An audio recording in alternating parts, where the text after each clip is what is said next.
On today's show, Harley Quinn learns how to fly, Proxima Midnight joins Avengers Infinity War, and Gage tells Jason Clarke, "No fair, Daddy, no fair." Movie Talk starts right now.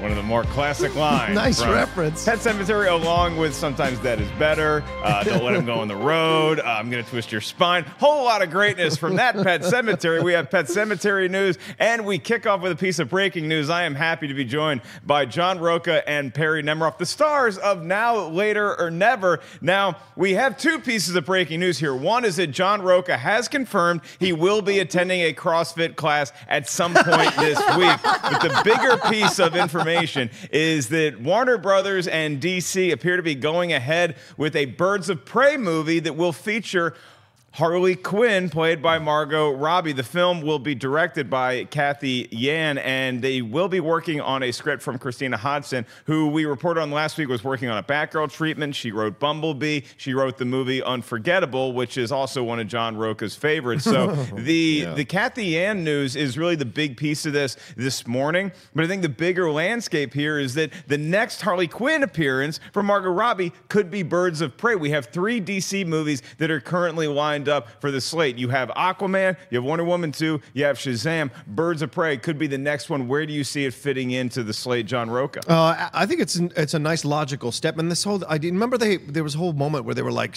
we're going to do 19 Batman movies and all this stuff with Harley Quinn. I just like that we're taking a first step. Baby steps are really important here. I'm not surprised that Hamada has chosen Cathy Yan. Hamada is very well known as a person who scouts international filmmakers. He understands what works, what doesn't work. Cathy Yan is an incredible choice. I mean, this is a woman who was a Wall Street Journal reporter, one of the youngest reporters to ever have front page stories. And then she became a screenwriter. Then she did shorts. And then she did this feature that apparently was really well received. So to hand her this is an interesting choice. My confusion here is this a Harley Quinn movie? Is the Birds of Prey movie? Or is this a combo of both? We know Christina Hodson had been working on the Birds of Prey treatment, or script rather. And are they using this? Seems like they might be using this as the basis, but is this a Batman versus Superman situation where this is essentially Superman's sequel, but really it's about Batman? So is this a Birds of Prey movie that's really about Harley Quinn? So I'm a little confused on this, but I'm excited that we're actually going forward with a Harley Quinn movie, because although I wasn't 100% a fan of what Margot Robbie did in Suicide Squad, I did like her interpretation. So I'm excited to see what this does. Yeah, Perri, I mean, I see how you can get excited about this simply because we have an appearance from Harley Quinn, and it's going to be going a little bit away from what Suicide Squad was, and maybe even the Jared Leto Joker, because we always assumed that because Joker is such a famous and well-known character, it would be Joker and Harley Quinn, and it would be that movie that is upcoming. Then we just knew there was this Birds of Prey thing that they were circling. According to Variety, they were talking about a number of different iterations. Yeah. This is the one they settled on. Why do you think that's the case? Well, based on Justin Kroll's tweet, they settled on this because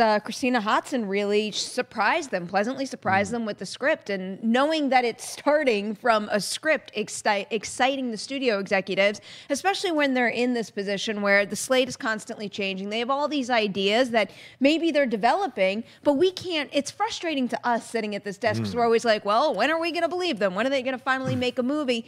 Maybe this is the path they should be taking, where they're developing multiple things at one time, and all of a sudden they hit a draft of a script that really pops, and then they could say, oh, this goes next. So the fact that we're hearing about this right now, we're going to get a fresh filmmaker. I haven't seen her first feature, so I can't really judge her ability to direct this movie to the best possible ability she could, but I'm excited by the fact that we're actually hearing that something on the DC slate is gonna probably go into production later this year. I mean, it's just a report. Who knows? Things could fall apart. That happens every now and then. But to hear this report paired with, oh, we're gonna go with it kind of soon, that's exciting. Do you think it's partially a response to Wonder Woman's success, is that you're going to lean on something like Birds of Prey, which is going to feature multiple female characters as the leads in this movie, and that they see, hey, we saw what we did with Wonder Woman, and not just with the character of Wonder Woman, but with everybody around her on Themyscira and other places, that we're going to lean on Birds of Prey, and that's the direction. That's going to be our lead foot, as opposed to just relying on the old guard like Batman and Superman. It's a new generation of people digesting this kind of stuff. We should be going with Birds of Prey next. Ooh, I think that's going to be a trend going forward with the DC film franchise quite a bit. I think we're already starting to see that with them putting a priority on Shazam, because you know, whether you like a certain actor's interpretation of a very familiar, iconic character or not, clearly things aren't panning out for them as well as they would have liked to, because Justice League should be one of the highest earners they ever produced, and clearly that was not the case. And I think what they are looking towards right now are fresh stories, maybe lesser known stories. I know these properties have tons of fans out there who know every little detail, but the wider movie-going population, I think, is a little more intrigued by these new characters that we haven't seen over and over, or at least I think that's what Warner Brother executives are thinking. And I mean, from a personal perspective, right now at this point in time, I think those new, fresh ideas excite me a little more than, you know, I want to see a Man of Steel 2, but I think I'd rather see things like Birds of Prey, Shazam, Nightwing, who I don't know much about. I want to see these other characters more so than the staple odd. Rocha, you with Perri? Do you want to see more new characters, or do you want to go back and revisit these ones that we've loved since we were little kids, like the Supermans and the Batmans of the world? Well, I would love a Man of Steel 2 movie, only because I think Cavill got the short end of the stick with his interpretation. And I love Man of Steel, so that's aside. That's a separate thing. But I want to see these new characters brought to life, fresh faces. I do want to see Joaquin Phoenix's Joker, which I still consider a new kind of thing because it is a different interpretation from an incredible actor if they make that happen. But this idea of Nightwing is great. This idea of Birds of Prey is great. Now what happens is who's going to be in this cast, and do you balance the cast out? Do you make Margot Robbie the higher, or do you cast 3 women who are just as attention getting and as talented as Margot Robbie? We're going to see how they balance that out. I'm interested in this, but also, this is beyond. I know people go, oh, it's SJW. She's an Asian director, female director. This is a business. They are seeing their analytics. They are seeing that more and more women, female moviegoers, are going to these superhero movies. They're going to these fantasy movies, these sci-fi movies. They're starting to become a real financial power in this business. This isn't about any kind of movement. This is about what they see here as maybe rectifying the situation a little bit, but also because it's financially feasible to do so. So they're seeing that people are really interested in these things. They saw what happened with Wonder Woman, what you just prefaced earlier. So this is a next step towards that, and I think it's a smart next step. And I think this will be, if this film pans out, it'll be interesting, because don't forget Batgirl is in motion as well with Christina Hodge. So all this is going forward in a positive way for DC, and they're really leaning into the fact that they were the first people to do a female superhero movie successfully. Okay, you all gave very nice statements, and I believe every word of what you said. However, if I put you at a multiplex right now, today, and I say you can go see a Birds of Prey movie or you can go see Man of Steel 2, which one are you walking into? Me, it's Man of Steel 2, because I love Cavill and all that jazz. But yeah, I have to be honest, that's my thing. Oh, I'll be honest. I'll say Birds of Prey. I love Margot Robbie as Harley Quinn. I think she is fantastic. And speaking of movies that really didn't meet her level of performance and what she brought to that character, Suicide Squad, to me, is definitely that. So whether this puts her in a headlining position or part of an ensemble, I don't care. I want to see what the next chapter for her in this role brings. And I want something new and fresh. I think, and Henry Cavill is a great Superman. I really do enjoy Man of Steel, and I do like what he's brought to BVS, and I kind of liked him in Justice League too. Yeah. It has nothing to do with him as an actor, and I love that character, but the idea of a Birds of Prey movie is just so much more appealing right now to me. Well, if you look at Kathy Aaron's resume, it looks pretty intimidating just as far as the titles of her features thus far, if this is indeed her next movie, because her first movie is called Dead Pigs, and her next movie is going to be called Birds of Prey. So pretty, okay, we get the point. Looking forward to seeing how this progresses down the road. Our next story is about Mad Max Fury Road, and the unfortunate lawsuit that is impending with it is between George Miller, his production company, versus Warner Brothers. There's a dispute that is circling around a $7 million bonus that was not paid to Miller from Warner Brothers. It was agreed that he would get a $7 million bonus if Mad Max Fury Road came in under the budget that they had proposed of $157 million. George Miller accomplished that feat. came in around $154 million. But then there were reshoots. And Warner Brothers, apparently, according to what Miller and his production company allege, is that Warner Brothers had said, okay, certain things in the script we don't want to shoot, but we do want to change the ending. We want to meddle in this and that, and we needed to go shoot these other scenes. And Miller obliged and went back to direct those new scenes. Those new scenes cost about $31 million, which did put the production over the original budget of $157 million. Miller's team is claiming that, well, that was Warner Brothers meddling that forced us to go back and do that, so that should not be counted against the original budget. Warner Brothers is saying, well, that's not us meddling. You decided you wanted to go back and do these. We didn't demand anything, so now you have to accept the fact that you came in over budget and we're not paying you $7 million. If you ask me, it seems like this is a whole lot of hubbub about $7 million that, to me, is a lot of money, and if I got $7 million tomorrow, you would never hear from me again. But Warner Brothers, this is a drop in the bucket. $7 million that you pay to somebody who made a movie that was Mad Max, that was rebooted. This could have been like a Blade Runner situation where you spend a lot of money to make it and you hope to make your budget back. Mad Max Fury Road did over $400 million at the worldwide box office, and it also took home 6 Oscars. So I think that Warner Brothers should pony up the $7 million or the $10 million and say, hey, George, you know what? We're sorry. Your team is right. Go make more Mad Max movies. However, I think that Warner Brothers, unfortunately, might be looking at George Miller and say, well, guy's getting up there in years, and we own the property, so we can have anybody we want to continue this franchise. We don't need George Miller. I think you're wrong. I think you could use George Miller, and I think they should use George Miller. But it looks like we're not going to get any Mad Max sequels for the time being, or a Furiosa movie. Perri Nemiroff, does this bum you out, and whose side do you take? I'm a little torn on this because on the one hand, I think maybe this is kind of a blessing in disguise because I love Mad Max Fury Road. What was it, 2015? That was my favorite movie of 2015. I think it is fantastic on every single level. And, you know, with any sequel or reboot or whatever we want to talk about with continuing a franchise, I fear that we will get another installment that does not live up to the same level of hype. So maybe not being able to make any more Mad Max movies is a good idea, just so I can live with this great movie that I love so much. But from a business perspective, this is crazy. $7 million.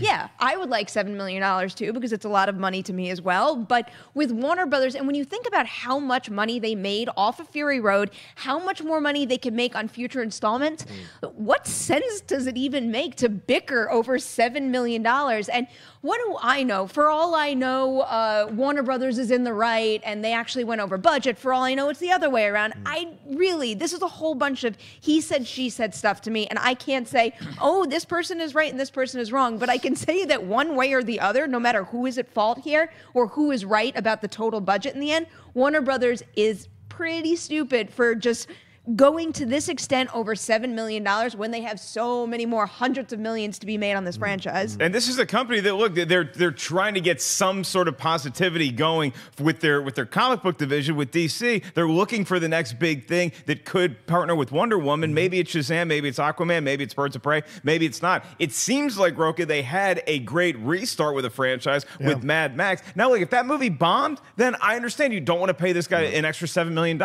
It was the opposite of that. So what's the deal? I think there's a lot going on here that maybe we, like Perri alluded to, we don't know about. But also I think what we do know about is that there were a lot of issues bringing this film to the screen. It took 3 years to bring this film to the screen. There were probably a lot of battles between George Miller and the studio to get it the way he wanted to get it. Maybe the studio doesn't want to walk back into that and have battles with this guy over and over and over again. And there was issues between Tom Hardy and Charlize Theron on the set. And the $7 million, again, people don't forget, Miller's script for Justice League is legendary for being terrible for what he was going to do with that property. So there are strikes against Miller a little bit here, but that being said, if it is as simple as a $7 million difference, then there has to be something more going on here. You allude to the fact that they want to convey this image of themselves of being a stable company now, handling stuff, moving away from the DCU stuff and being a little more stable about how they're doing things. And a $7 million difference does not convey a stable studio, especially a property that looked like it got a female lead out of it with Furiosa, with what Charlize Theron did with Furiosa. You could absolutely spin that off and do something else. Yes, are there other directors that come in? Sure, the John Wick directors could come in and do that. Tim Miller could come in and do an awesome, probably Mad Max film. But I disagree with Perri a little bit. I don't think that we should stop here because George Miller, 3 out of 4 of his Mad Max movies are really good. And that 4th one is not that bad. Thunderdome is not that bad. It's still a decent Mad Max movie, but 1, 2, and 4 are fantastic. You know, so this is, I think he's got a good track record, but I think there's something more going on here that we're not hearing about because this is too simple of a story to solve unless this is a principled stand by Warner Brothers to tell other filmmakers, no, you're not going to, rake us over the coal. Remember, they didn't want to, there was a studio, the studio that did Forrest Gump didn't want to pay Tom Hanks its money, claiming that film never made any money, and Tom Hanks was owed all this money, and he had to go to court to fight them to get his money as well. God, I hope he went to court in character. Oh, that would have been the best thing in the world. But either way, I just, in my opinion, I think if it's as simple as a $7 million difference, you add that to the salary for the next film, and you cut your losses. You come to a compromise, give him 5, and you go forward. For the next film, I mean, Yeah. I don't know if this is a, irreparable relationship at this point, but it seems like you want Mad Max sequels, and Perry's a little more hesitant. So how can you sell Perri on the fact that we need either a Furiosa standalone movie or another movie in the Mad Max world? How do you sell that to somebody Rocha, who's on the look fence? into the future and just guarantee me, no matter what the next installment is, it's just as good as this one. It will, because the track record, like I said, George Miller, 3 out of 4 were really great. And also, you've got to let go of your fears, Perri. You've got to embrace the future and see that we'll you got to take back to chances that in life. topic eventually. Yeah, you got to take chances in life, and this is for me. Mad Max, there's so many, and he's already written 2 scripts. He's already written 2 sequels, and he's got an idea for a 5th one. So there is stuff here for George Miller to do. But what you bring up, Mark, is an interesting point. Is the studio just waiting this guy out, and then they're just going to bring younger voices in that they can pay less? Younger, cheaper voices to make a movie for cheaper that you could do. Like that's unfortunately the business. And, it's the business. And us as fans, people who aren't necessarily in this movie bubble, are going to see a new Mad Max movie. They're going to see, if Charlize Theron comes back and headlines a Furiosa movie, it could be directed by anybody. You know, it could be directed by her Atomic Blonde buddy David Leitch. It could be directed by somebody else. Unfortunately, and I think they could make a good Fury Road movie. I just think that George Miller deserves a shot. I mean, I wasn't the first guy to say, hey, you should give an 80-year-old guy $150 million to go in the desert and make a movie, but he made a kick-ass version of Mad Max, the best Mad Max I've ever seen. So I want to see more that guy can do with it, and doesn't look like we're going to get that for a while. We'll keep you guys posted on any Mad Max happenings that may occur or what the fallout from this lawsuit is. Our next story involves The American Way. It's actually a comic book, and it's John Ridley's. He's an Oscar winner. He won his Oscar for the Best Adapted Screenplay for 12 Years a Slave, and now, according to Deadline, he is signed on to write and direct an adaptation of his 2017 comic series called The American Way, Those Above and Those Below, for, you guessed it, Blumhouse Pictures. This is kind of like superheroes after the craze of superheroes. There's one superhero that's still out in the public eye, and the rest of them have more or less retired. So it's a very different take on something like either Watchmen or The Incredibles. Perri Nemiroff, you hear about this, you hear Blumhouse is involved. What does that do to your spidey sense? Well, if Blumhouse is involved in anything, it's going to pique my interest, especially, I mean, really, since the beginning, since I first heard of Blumhouse, but also lately, where they're kind of delivering pretty strong with every single movie that they release. And I always like the idea, because I know a lot of folks out there think, oh, Jason Blum is just horror, Blumhouse is just horror. He is an Academy Award nominated producer for things like Whiplash. Like, they were responsible for that to a degree. And I'm looking forward to seeing Blumhouse grow, not just in the horror genre and with their different distribution platforms, but with the types of movies they're trying to make too. And this seems like it could still have like a dark intensity to it. I haven't read the comic, but I did read up on a little bit about it for the show. And that story seems so rich right now, between all of the real world right now issues that it actually addresses, and then also with the fact that we are just in superhero land pretty much all the time, every day. That's what people want to see. And this is a story that seems like it could actually say something of value using that highly entertaining kind of like shell of a movie there. And when you look at what it is too, because I love the idea that I was reading about where they're using superheroes and supervillains to kind of manipulate the population and get people to feel a certain way. And when that plan backfires on them, wow, like if you have this symbol, I mean, we are kind of dealing with that a little bit in our superhero movies right now, particularly in the MCU, where you have these heroes that are a symbol of something, and then you see that symbol change. And in the MCU, it's done a little more organically and character-based, but could you imagine just being an on-the-ground viewer, like a regular citizen, looking at this person you idolize, and then all of a sudden, whether you're right or wrong for what you think about who that person is, they are unmasked, or that whole thing just topples down, and how that affects you.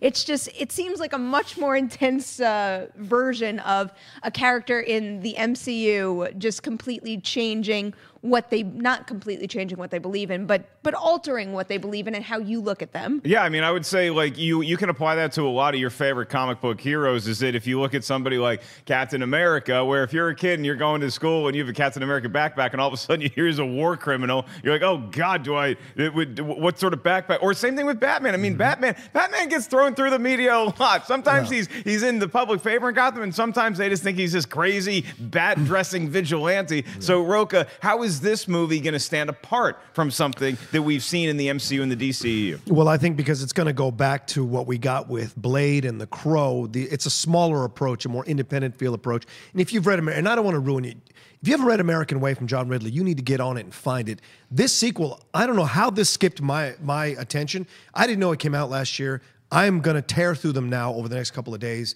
But the original one is a really interesting exploration of a time where we would think in America it was like the 60s, and we all had this like belief in this country and what was going to John Kennedy, all this, and this whole thing is created. And I don't want to ruin it, but what Perri says, it all goes sideways, and you find out what was really happening behind the scenes. Now this sequel apparently takes place 10 years later. This is the thing they're filming, and it's going to be dealing with a lot of racial issues, a lot of social issues, a lot of political issues. I think it's an incredibly gutsy decision by Blumhouse to adopt this. And John Ridley is not just a comic book writer. He's written a number of movies as well, very acclaimed movies. But also what's interesting here, I want to note, Blumhouse, if you look at that first Purge trailer that came out, it's from a inner city black point of view. Now this film is going to address racial issues as well by having a black lead. Some of the characters have like gone on the other side and become terrorists / freedom fighters. Another person is getting into the government to try to change things from the inside out. So I like that Blumhouse is not just focused on one thing. They're spreading their wings and their attention span to numerous approaches to film. And if you're bringing in the black perspective more powerfully, I think that's incredible, a decision by them. It's a gutsy decision. And it'll be interesting to see how they cast this and how it's received by the public. But I am super excited because of what I've seen them do with a number of films and what I want to see done with this very rich material that John Ridley created. Yeah, the original The American Way took place in 1962, which is a very interesting period in our history. I mean, it's kind of in between the Bay of Pigs, but before John Kennedy was assassinated, before the Civil Rights Movement, before those bills went into place. It was during the heat of the Civil Rights Movement. And then 1972 is you had the Civil Rights bills had been passed. There was still a lot of racial tension in a lot of places in this country. And you also had the hippie movement, the hippie culture, all you need is love from the late 60s, starting to fade into something else. And you had a lot of singer-songwriters that were just making a whole lot of crap. Plug a guitar in once in a while. So we move on to our next story, and that involves the Black Order is going to be in Infinity War. The Russo brothers confirmed to a British paper that Carrie Coon is going to be playing Proxima Midnight. It's going to be a lot of motion capture. Carrie Coon did tweet. You're going to see her face in there somewhere. She is an actress best known for The Leftovers and Fargo. So the fact that not only Proxima Midnight is going to be here, but we also have Ebony Maw, and that's going to be played by an Irish actor, Tom Vaughan Lawler. So, Rocha, can you give us a little bit of an insight into what Proxima Midnight and what the Black Order are going to lend to Infinity War? Are they kind of like riding shotgun with Thanos when he comes to town? Yeah, like any feeling, emotion besides death and destruction is foreign to them. They're an incredible foursome. They were only recently introduced in the last 5 years, five or 6 years, in New Avengers to go along with Thanos. But they essentially are like the last four fingers of a hand. And so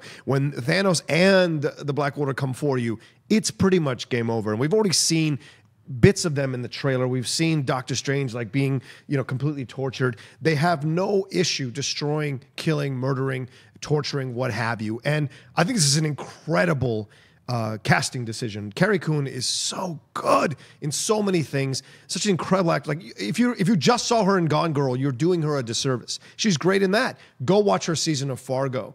Go watch her in The Leftovers. My God, people talk me into watching Leftovers, and she's incredible. She's the reason to watch that, more than Justin Theroux. It's Carrie Coon. And she's only 37. Like, she's only 37. She's coming into a real powerful prime as an actress. So to see her grabbing this, and the facial capture, it'll be nice to see her facial movements, which are so subtle and interesting and layered and complex when you watch her in these other roles, to see that come through in this character. To me, it conveys that the Russo brothers really understood what they were doing with Black Order and who they needed to cast in order to convey the weight and the complexity of these characters. So I'm looking forward to it like crazy. I mean, Perri, it seems like most of the lay people, when I put myself in there, we look at Infinity War where it's going to be a team versus one standout all-star in Thanos, but now it appears that he's going to have some help. What does this do to all of our superheroes? Are they all in peril now? Yeah. Haven't you watched any of the TV spots or the trailers? They're all in peril. A lot of them are going to die. Pretty scary. Sorry, guys. Well, you bring up the point of we keep looking at Avengers Infinity War as the Avengers versus Thanos. So I am really curious to know, when you cast someone like Carrie Coon in a role like this, how much of an impact are the Black Order going to have? And I don't just mean in terms of the story and them fighting the Avengers. I mean screen time. Because when I first heard about the Black Order, because I don't know about their comic book origins, the first thing I thought is, wow, this group is super cinematic. I want to see them. And now that I have gotten a glimpse of them, I want to see a lot of them. But I also really want this to be a strong story for Thanos, too. So it's going to be interesting to see, because we're constantly talking about, look at how many Avengers are in this movie. How are the Russo brothers going to balance them all out and give them all enough screen time? And now here I am on the opposite side, wanting to make sure, oh, Thanos gets a story, but give me the full Black Order as well, because you're right, she's fantastic. I haven't finished The Leftovers. I've only watched a little bit, but clearly she is a standout in that. And I am curious to see in the final product how much of the actor's performance really comes through, because, I don't want to point a finger at a DC movie again, but I just have the Steppenwolf character in mind right now Kieran Hines. And I was all excited when he was cast. And, I heard him, but I didn't really feel his performance coming through that character. And I'm hoping that's the case here. And I suspect that's the case here, because we also have Terry Notary, who's like a mocap god in one of those roles as well. And now I can only picture him in The Square. So I'm looking forward to seeing what he brings to this as well. But when you assemble a group like that for characters like this, and we still don't know who's playing the fourth. I think a lot of people are speculating that's Dinklage's role, Peter Dinklage. But if you put together a group like that, you would imagine it's so that the actors' talents could shine through, and because they are going to have a big, big part in this movie. How big of a part could you possibly have? Just because, I'm being a fire marshal here, and I'm looking at the bar, and it's pretty crowded right now with famous people, with superheroes versus one baddie. So how many more baddies can we cram in there? Well, here's the deal. We're talking about Infinity War and Avengers 4. So the story doesn't end in Infinity War. They're going to be stretched out, Black Order, of both movies, I would imagine. More heroes are going to die in the next yes, Infinity I think War? so. There will be more heroes. There'll be less heroes in 4, I think. And There's like 3 of them left. So there's be more space for the Black Order.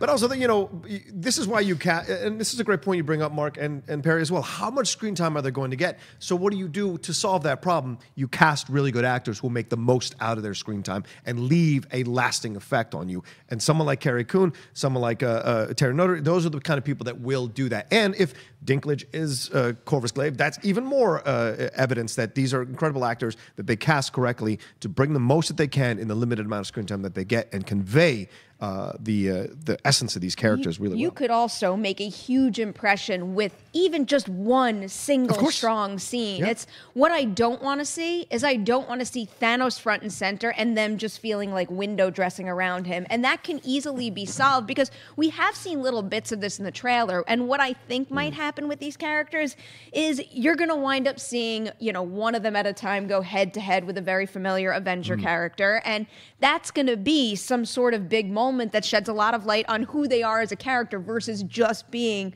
part of Thanos' right hand. Yeah, we may get Gamora giving us the exposition like she does in the trailer about Thanos, about them. So that'll do the shortcut work for us to get us into the situation. All right, so I mean, look, a lot of our superheroes are in peril, as Perri and Rocha pointed out. Avengers 4 could be all of the Black Order and Thanos versus Hawkeye and Mantis. Those are the only two that survive. So looks like Earth is just about done. So you know what? If you are a superhero, if you're Iron Man or you're Captain America, and let's say that one of your buddies passes away in Infinity War, don't worry. I have a solution to bring him back to life. Find a pet cemetery. You bury him in there, and then they're going to come on back, and hopefully it's the same old pal you know and love. Well, that was the hope when they buried Church and their kid in the movie Pet Semetary from 1989, based on Stephen King's acclaimed novel. And now it looks like we're going to get another version of Pet Semetary, starring Jason Clarke as the patriarch of the family that moves to a small town for some peace and quiet, and all they get is a lot of scary dog and cat and human zombies that attack them. I have a great history with the first Pet Semetary movies, the first R-rated movie that I got a chance to see in full force. My aunt took me and my sister to go see it. We were very little kids in the theater because we lied to my aunt, said, yeah, our parents would be cool with us watching this, scared us out of our minds.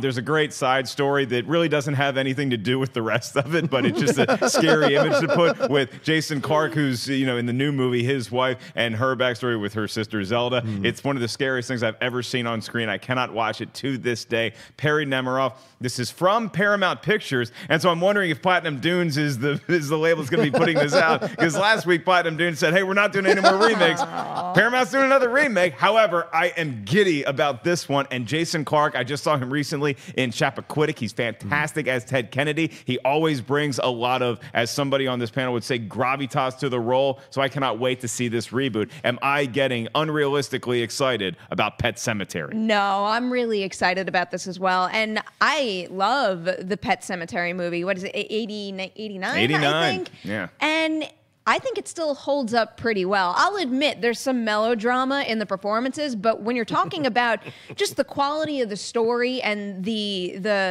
atmosphere it builds and the scares still hold up very, very well, because I've watched it recently, and yeah, effects and visual effects and special effects have changed a lot over the years, but some of that imagery is very, very difficult to watch still. And I just think that these are the right guys to adapt. I mean, really, overall, with all these Stephen King adaptations that are happening now, they're all being done by kind of up-and-coming filmmakers who have proven themselves with one, if not a couple more films. But they're all guys that really respect and genuinely love the genre and love Stephen King material based on what I've read in interviews. And it just seems like it seems like the studios are pairing the right filmmakers with these properties where they could actually do the source material justice. And I just started listening to the Pet Semetary audiobook, which is narrated by Michael C. Hall. So I'm first starting to dig into all that backstory that I didn't get in the film. And I think this is well worth an adaptation. That's right an now. audiobook that I might have to check out one of these days. So the movie, the new version, is going to be directed by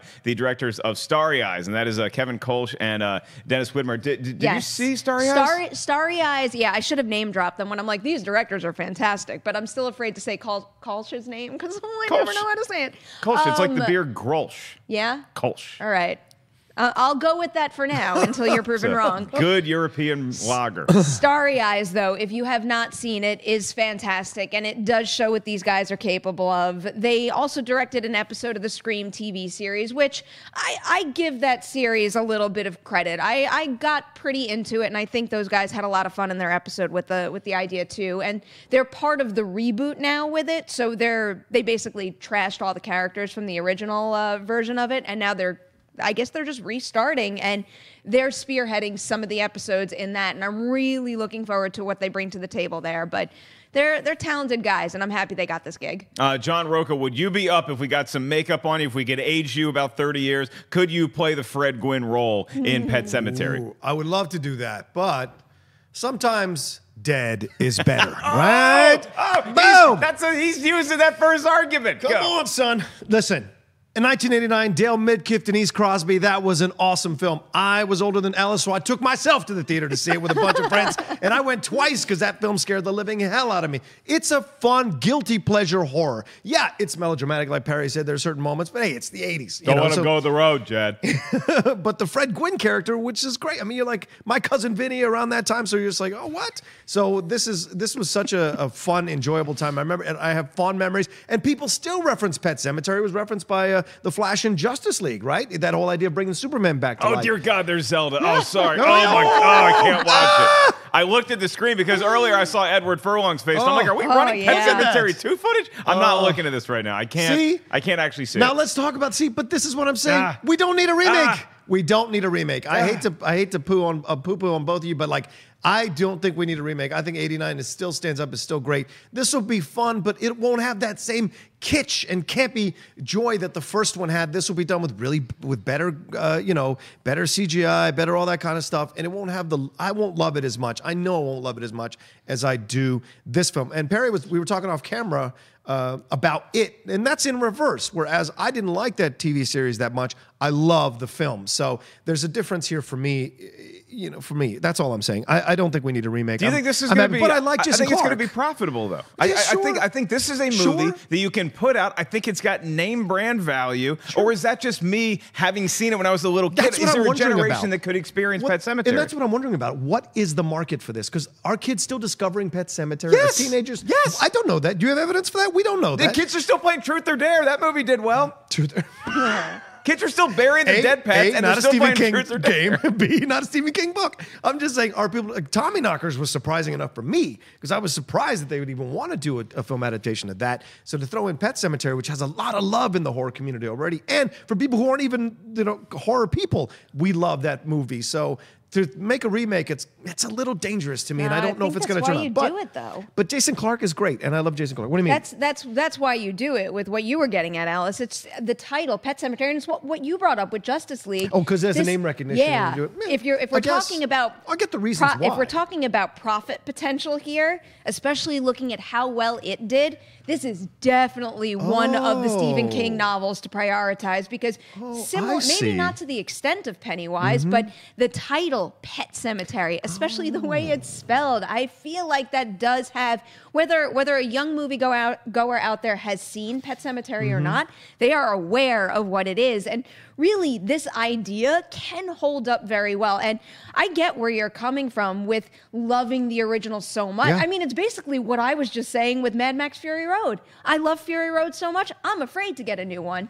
But I would never let that completely close myself off to it because I could see the potential in going around again. You're an interesting bird. Oh, no. Just when this one went off on me the other day about the financial success of these remakes that Platinum Dunes was doing and saying, no, they shouldn't be redoing these films because they're not that good quality, just because they make money. Now, you're saying it's okay to make Pet Semetary because it is name recognition and could be financial. You just said it could be financially profitable. You're completely warping the conversation, though. So I'm not saying that, just do Pet Semetary to make some money and don't make it a good movie. Felt like you were saying that. That's not what I'm saying I didn't say you all. weren't saying make a good movie. You were saying it makes sense to make it financially. Of I'm sure they walked in to make Friday the 13th. Didn't think they were going to make a crappy movie. You can look at everything that way. The problem with what some Platinum Dunes movies did was you could look at it and say, if you bring back Freddy Krueger, that's going to make a lot of money. And then they did a crap job with it that completely distorted that whole character and gave him this ridiculous origin story. That's why people are excited about the Halloween reboot, despite the fact that we've seen so many bad Halloween movies in a row,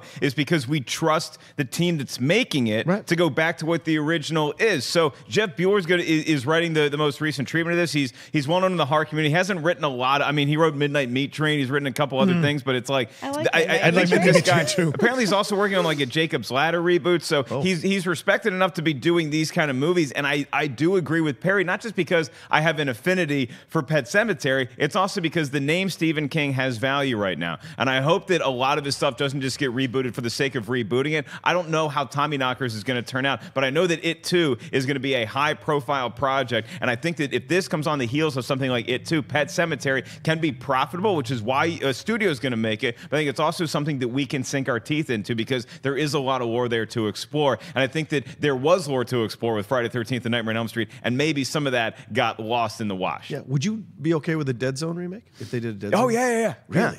Yeah. Don't you love that one, though? No. You don't love the Christopher Walken Dead Zone? I like the mythology. I like the premise. It's Stop fine. touching my 80s movies. Stop touching my 80s movies. Leave them alone. All right. You want to see a Dark Half reboot? Yes, because that was a terrible movie. There you go. Was that D.B. Sweeney? No, it's Steve Thomas Howell, wasn't it? We'll move on to the Hotel Artemis just got its first trailer. If you haven't heard of the project yet, you should check out the trailer because it's pretty neat and it's got a lot of famous people in it, including Jodie Foster and... who's the guy's name? Oh, yeah, Jeff Goldblum, the guy who's the thing in the Thor Ragnarok. And it also stars Sterling K. Brown and Atlanta breakout Brian Tyree Henry. The movie is the directorial debut for the Iron Man 3 co-writer Drew Pearce. And it's something that is very exciting to me because it feels like the Continental in John Wick, where it's this hotel-ish, but it's actually a hospital where criminals can go. Because a lot of times criminals, they get roughed up in the streets and they got to go get treatment somewhere. You can't go to a hospital. You don't have Blue Shield. So you go to the Hotel Artemis and Jodie Foster patches you up. But then there's a crime that goes down and people come looking and there's rules at this hotel, a lot like there's rules at the Continental. Does this feel too much like the Continental in John Wick? What say you, Perri Nemiroff? I don't care. I love this trailer. I love this idea. If it winds up being some sort of surprise John Wick spinoff, great. If it doesn't and it still feels like John Wick, I don't care because I like John Wick. I see the comparison, and I know that there's a bunch of people out there who I've spoken to who are like, oh, it's too much like John Wick. It's not original. Feels like a knockoff. All right. I can't really deny that because obviously this goes right back to the Continental. And I was even trying while I was watching and rewatching the trailer, I was trying to look for certain visual flares that feel different. And obviously it does look a little different, but even something about the color palette in there feels a little similar to me because I happen to have been watching John Wick 2 randomly the other day. And it does look a little similar, but I don't care because this concept is so much fun. This ensemble looks incredible. And really, this trailer, one way or the other, it sucked me in a flash. And when it was over, I'm like, damn, I want to be in that hotel with this group of characters a little longer. This looks like a freaking blast. But it's a fake hotel, right? It's like it's a hospital, but it just looks like a hotel to like the outsider. To like us, we walk by, we're like, oh, that's the Hotel Artemis, but inside, it's actually a hospital. It felt a lot like American Horror Story Hotel to me. I think I would actually compare it to that hotel even more so than I would the Continental. Rocha, you see Jodie Foster. Is this accent as good as the one she did in Elysium? No, this is a better accent. I have lived too long. Jodie Foster was a 13-year-old prostitute in Taxi Driver, and I remember seeing that, and now she's this nurse here and aged, and it's I've lived too long. You have lived a life, sir. And so, but I am so happy that she was willing to do the role, and you see her doing some interpretation of her with the kind of the weird walk and the limp and everything like that. But you know, Jodie Foster is a badass. So there will be moments where she will get to shine. I love Batista being in this. Like Batista, God, man, I'm such a fan of this guy and what he's able to do with his career. Just such a fan of this guy. And the ensemble is great. Goldblum coming in. Zachary Quinto, all of that, and of course Sterling K. Brown. Now, kind of maybe I'm a little more interested to see what he does in Predator. Now I'm a little more interested to see what he does. Going back to our conversation on his resume. Now Rocha's more interested. I liked seeing what he looks like on screen. It's on the film. It's kind of interesting. You didn't see the OJ thing and immediately want to cast that guy and everything. But it's TV. No, but it's TV. It's different. It's different. It's just different. It's shot different, and anybody who tells you differently is insane.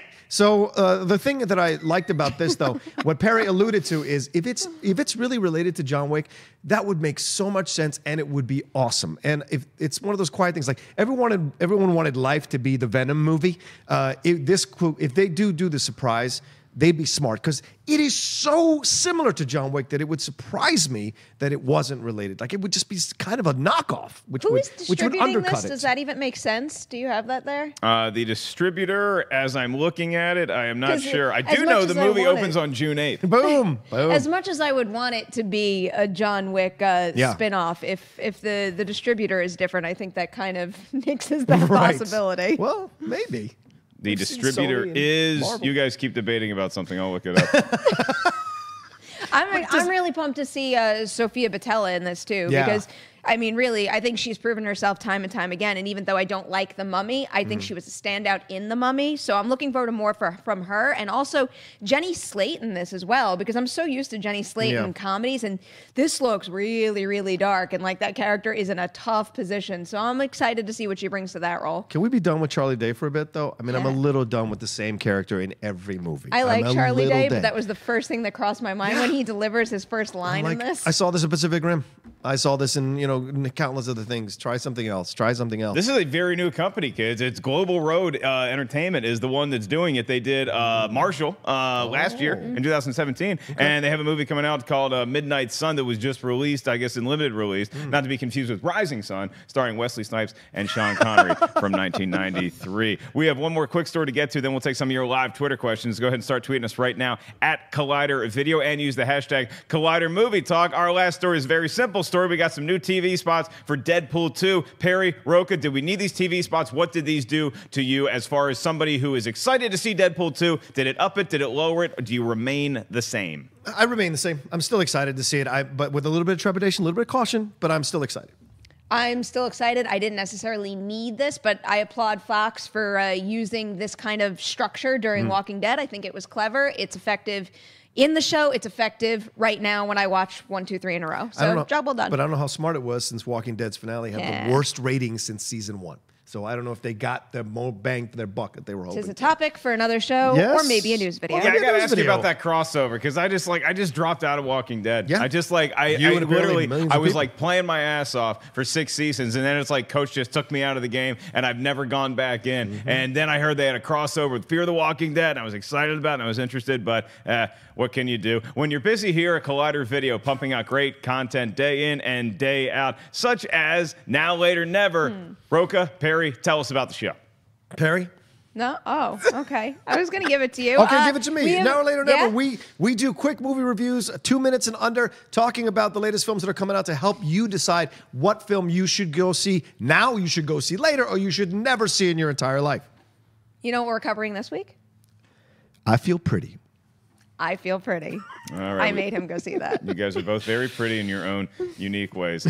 Even you, Rocha. Thank you, sir. We also want to remind you guys that the free-for-all, the Schmoedown, is up now on the channel. And speaking of Schmoedown, we have some very exciting Schmoedown news that Christian hinted at yesterday, and then he tweeted it, and it is official. The next live Schmoedown is going to be taking place in Southern California at the El Portal Theater, our old stomping grounds, on June 2nd. We have an incredible lineup of matches. There's going to be a Star Wars three-way, and then we're also going to have the Shire Wolves versus Team Action. It's the Star Wars three-ways for the #1 contender spot in that could go up against Sam Witwer at some point in the future. And then the Shire Wolves versus Team Action. It's going to be a lot of trash talk in that, a whole lot of correct trivia questions answered. This is going to be one exciting slate. You do not want to miss it. More ticket information coming soon. Go ahead and check off June 2nd on your calendars to be at the El Portal Theater right here in Hollywood/Southern California. And we move on to our live Twitter questions before we call it a day here. And our question is from Nick Leitner. He says, hey, Collider, with George Miller having directed a wide range of movies from Mad Max to Happy Feet, it made me wonder, what director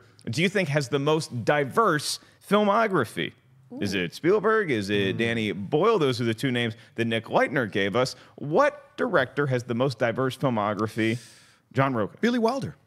Go back and see Billy Wilder. It isn't just comedies. A lot of nice dramas, and William Wyler as well. You want to do some history, go back in your history. It isn't just what happened 2 days ago or 10 years ago. Go back and look at your history. These genres that you see now that are that these directors flourish in, they were created, they were established by the older directors. So go back and go watch a lot of the films from Billy Wilder. Does great. He did great noir. He did great comedy. He did great dramas. He covered the board, and so did William Wyler. In fact, incredible epics, smaller films.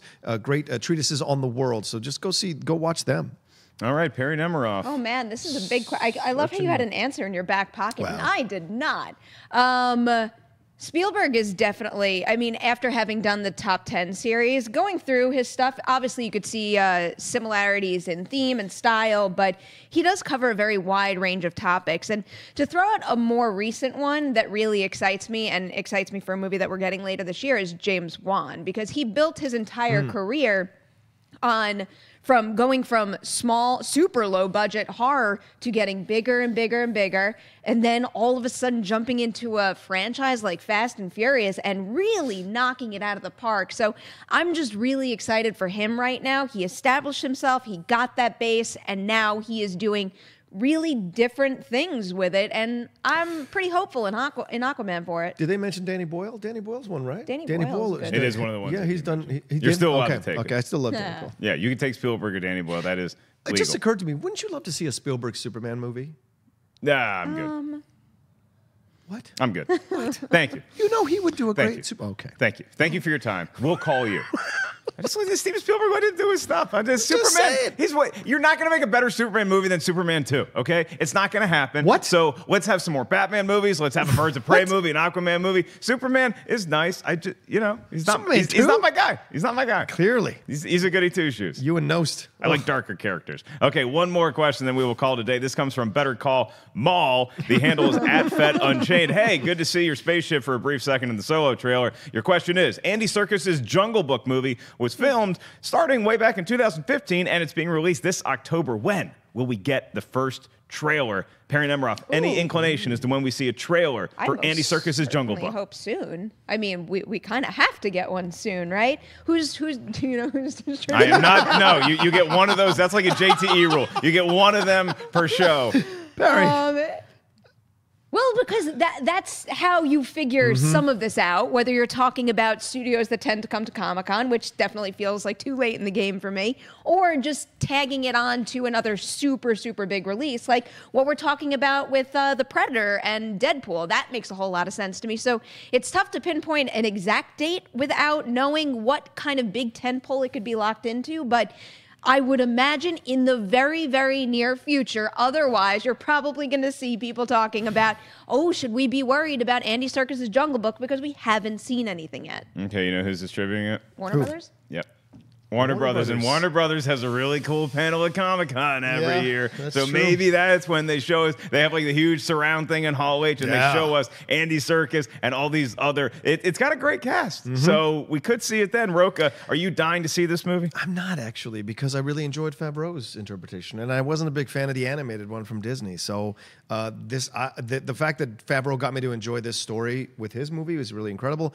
I'm not sure what Andy's going to do with this that Favreau didn't do. So we'll see. The fact that it's called Mowgli changes my mind a little bit, because maybe they've changed the story a little bit. Maybe they brought in the sequel to his story as well. So we'll see how that plays out. I want to see the trailer first before I can tell you I get excited. But for right now, I'm good with the Jungle Book story. But if the trailer's incredible, then yes, I'll be excited. All right. Well, that is going to do it here for us today. Thank you guys for tuning in to Collider Movie Talk. And thank you to the great cast of Now or Later Never, Perri Nemiroff, John Rocha. I am merely Mark Ellis. We'll see you guys tomorrow for an all-new episode of Collider Movie Talk.